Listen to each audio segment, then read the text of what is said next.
All right, what's up, guys? I'm going to show you all how to make a chain using the chain pattern on SolidWorks. So let's get started. Let me go and share my screen real quick. Make myself a little bigger.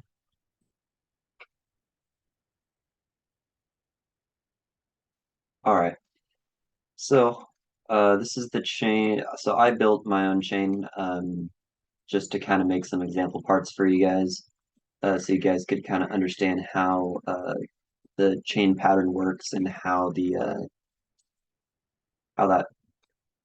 like how to make it in place. So without further ado, I'll show you guys how I put this together. So basically what we're going to do is we'll first put our gears in and make sure that our gears rotate and spin how we want them to. And then from there, we'll go ahead and sketch the path that we want our chain to travel on. And once we have that path set, we'll go ahead and insert just two links.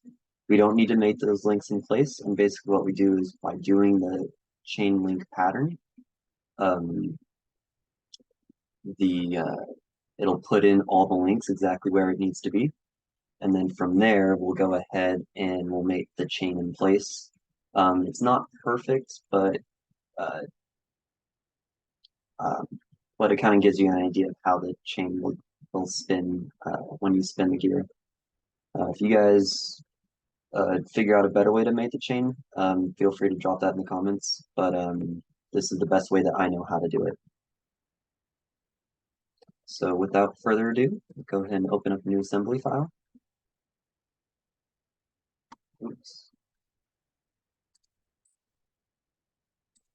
And again, you'll notice I got colors on all my parts. Reason being is because not only is it kind of pretty and fun, but also uh, it just makes it a lot easier, in my opinion, to kind of see the differences in the parts. So I'll press check to drop this gear in place. The only challenge is right now, this gear doesn't move. So to fix that, we'll go ahead and right click and float it. And now it can float anywhere it wants to. But we're going to fix that. So I'm going to go ahead and drop down my little design tree here. And I have an axis on this gear. So I'm going to make that axis to the top plane. I'm also going to make that axis to the top plane. And then I'm going to make the right plane. Well, actually, I'll show you what.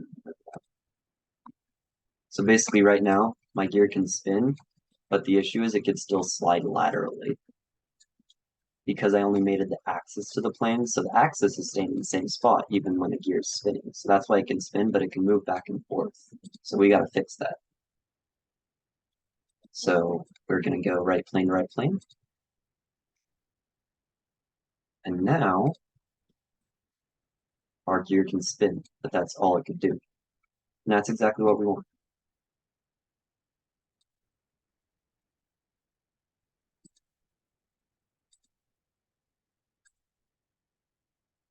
So I'll go ahead and save this. And again, Dan was cool with you guys doing sub-assemblies for your gears. So that's what I would do for the final project. I basically make this with your parts and then go ahead and just insert that sub-assembly into your assembly. And then just go ahead and delete 601 out of your 600 assembly. So anyways, we'll go ahead and insert components here. We'll toss our second gear in place. And then we'll go ahead and mate that in place. So again, I put an axis on this gear as well. Um, so I'm going to go ahead and make that to the top plane. That'll move the gear down. And now gear will slide this way, but it'll spin. We don't want it to spin like that. So we want it to spin the other way. So we're also going to go ahead and mate the right plane of this gear with the right plane of the assembly. And just like so, that should make it so that way it only slides back and forth now, and it'll spin. We want it to spin, we don't want it to slide back and forth. So I'm going to go ahead and do a distance mate between these two axes. So 60 inches sounds like a good number. Again, for your guys' projects, it'll vary. It'll probably be something like 23. So anyways, so you'll see our gears are perfectly in alignment. They spin. The other thing to take note of is our right plane. Let's go to this view. So you notice our right plane is going straight through the middle of these gears. That's kind of key. If you don't have your right plane going through the gears, make a reference plane going through the gears. But yeah, just because you're going to want to sketch on that pretty soon, like right now.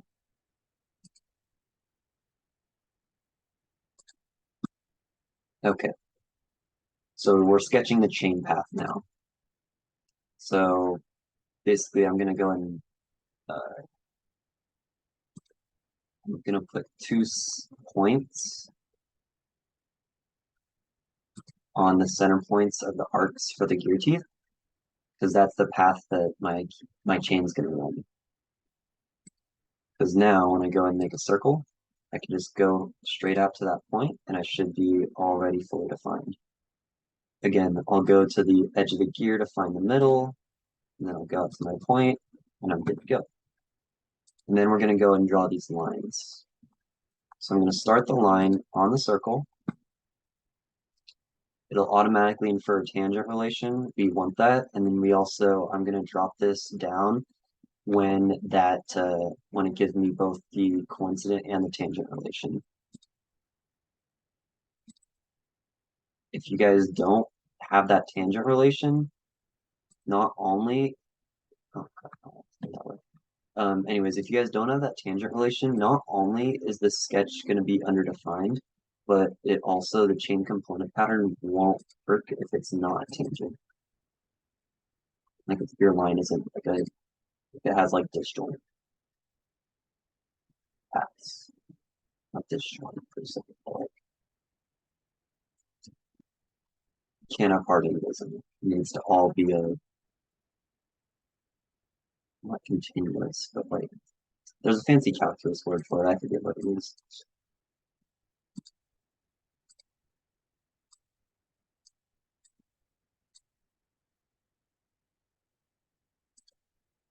But anyways, so there's no dimensions on this, only relations, your sketch should be fully defined. Now we're going to go ahead and insert our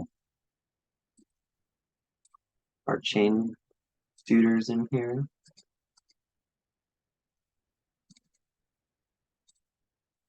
And that's all you got to do. So I'm going to go and save it again. So now this is the chain part. This is where it gets kind of not tricky per se, but this is all new stuff. So chain path, that's the sketch that we made. Go and just drop down your design tree, load your sketch in there. You can do the selection manager and whatever.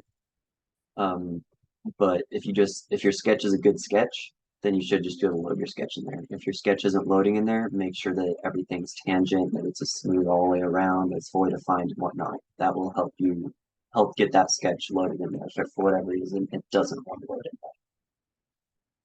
Also going to want to check this guy right here, chain group 1. It's going to be, doesn't matter which one you choose.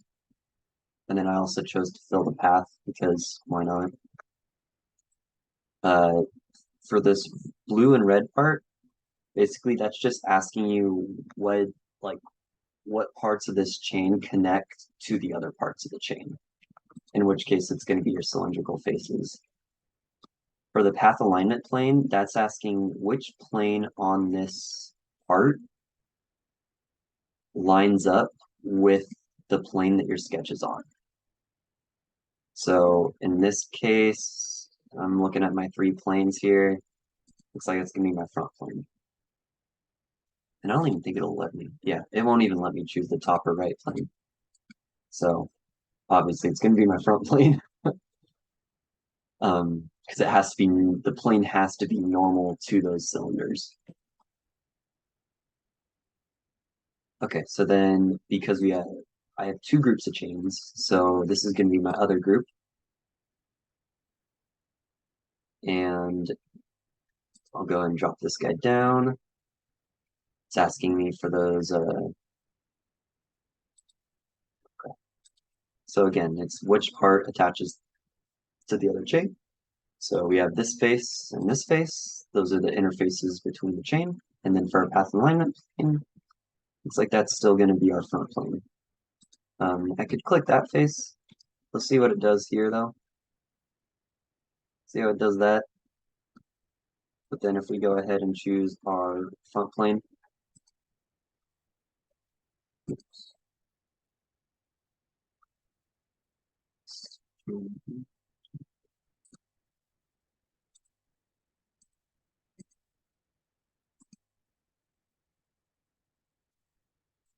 It's not friendly to me.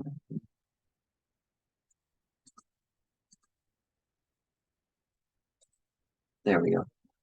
So now I got the front plane in there. See, it'll look a little nicer because that is the front plane in this case is right in the middle of those two guys. And our sketch, our chain sketch path is right in the middle of our chain. So because everything's all centered up, that makes it so our chain is all nice and centered up. So notice right here, here's where the break is in the chain. There's not really going to be a whole lot that you guys are going to be able to do about that. So what I would recommend you guys do is uncheck fill path and just give it an extra link.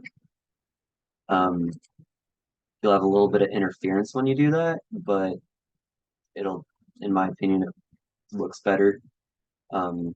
Again, this bike is only for educational purposes. If you had a real bike, you'd have a way to tension your chain because chains stretch over time and whatnot. So if you had a single chain on the bike, there'd be a way to, usually the rear wheel moves a little bit, and you can put tension on your chain that way. Yeah, your chain does move. Doesn't move with gears yet, but we got a few tricks up our sleeve that can fix that.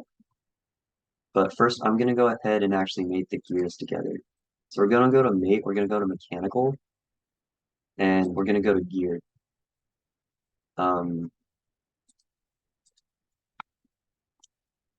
So I'm going to choose,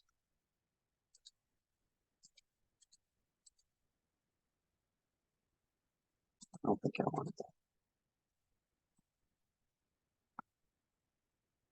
I don't know if I can, there we go. Okay. So I can, looks like I can just mate the axes together. So then basically, but I got to choose my own gear ratio. So in this case, I know that this gear has 40 teeth, this one has 20 teeth, so I'm just going to give it a 2-to-1 ratio. And then I'm going to go ahead and check reverse as well. Reason being is because if you don't check reverse, the gears are going to go like this. But our gears don't go like this, they go like this because they have a chain attached to it. So when we check reverse, it'll make it so they go like this. And 2-to-1, hopefully that is, I did that correct. Yep, looks like I did it right. So you move one gear, moves the other gear twice as fast. So it's pretty neat trick. So anyways, and then what we'll do is so our chain moves right now, our gear moves. We just gotta tie our chain to our gear. So A couple ways to do this.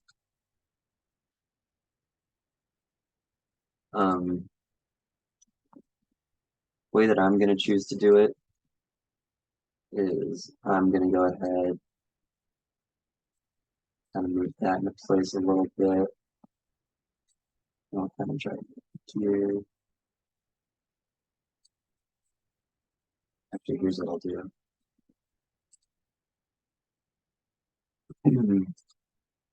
I'll go ahead and make this concentric with that. And then I'll go ahead and do another gear move.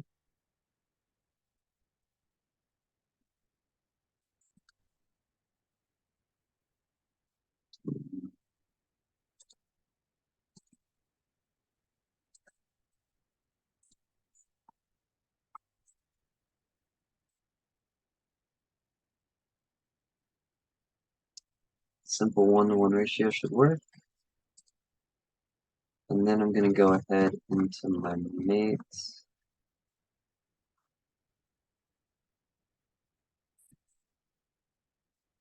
And go and suppress that concentric mate. And it should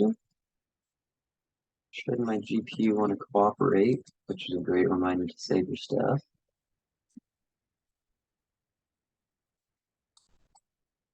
That last mate did go over fine.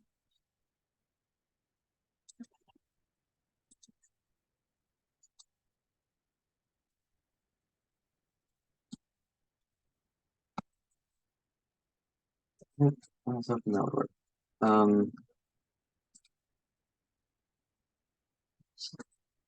In the past, I've literally just done a gear mate with like these two faces. Not that.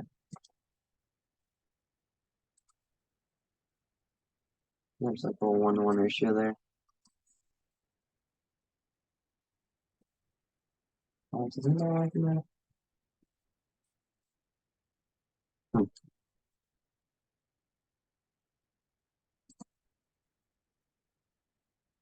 Alright, well, I can always just do like a little concentric mate or something with the uh,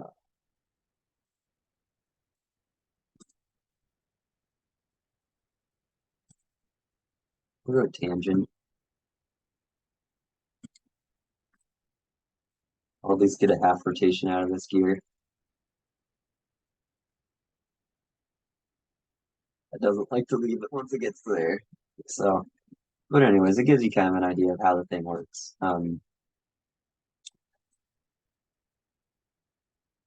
So yeah, like I said, it takes a lot of graphics power to run a chain around a sprocket.